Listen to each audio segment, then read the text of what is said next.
تہجد اللہ کی طرف سے دعوت نامہ ہے۔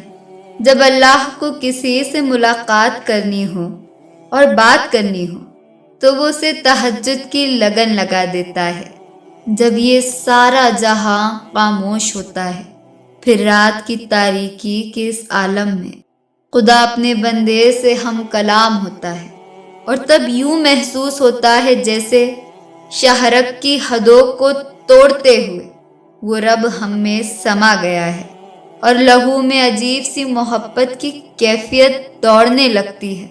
پھر میرا رب فرماتا ہے، مانگ مجھ سے میرے بندے، تو نے جو مانگا میں نے دیا تجھے۔ تب اللہ کے سوا کسی کی طلب ہی نہیں رہتی، اور پھر طلب اللہ کی ہو اور وہ نہ ملے، ایسا تو ممکن ہی نہیں۔ پھر جسے وہ تہجد تک لے آئے وہ اس کا لاڈلا ہو جاتا ہے، اور جو لاڈلا مانگ لیتا ہے وہ عطا کرنے کے لیے ہر شے کو وسیلہ بنا دیا جاتا ہے۔ اللہ تم پر تمہاری رضا کے راستے تب بند کر دیتا ہے جب وہ چاہتا ہے کہ تم اس کے راستے پر دوڑے چلے آؤ۔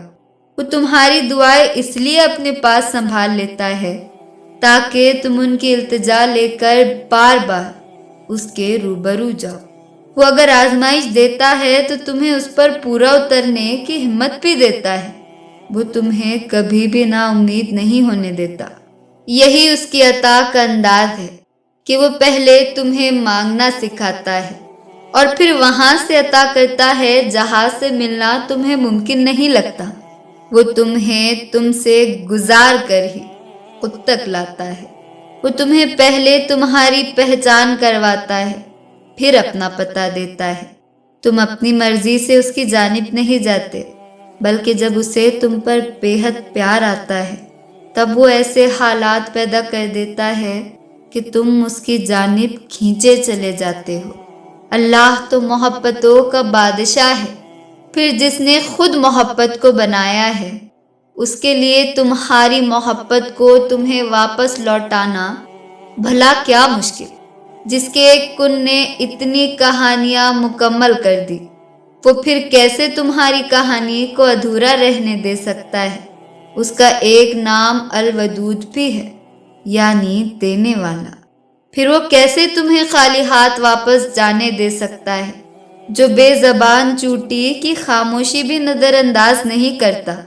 وہ تمہاری ہچکیاں لیتی ہوئی آواز اس کو کیسے انسنا کر سکتا ہے؟ بس وہی تو سنتا ہے، وہ سنے گا، ضرور سنے گا۔ اللہ تمہیں تب تک توڑتا ہے جب تک تم اس سے جڑ نہیں جاتے۔ وہ تمہیں تب تک بے سکون رکھتا ہے جب تک تم اپنا سکون اس میں تلاش نہیں کر لیتے۔ وہ تب تک تمہیں عارضی محبتوں کی طلب لگائے رکھتا ہے جب تک تم اس کی محبت کی پہچان نہیں کر لیتے۔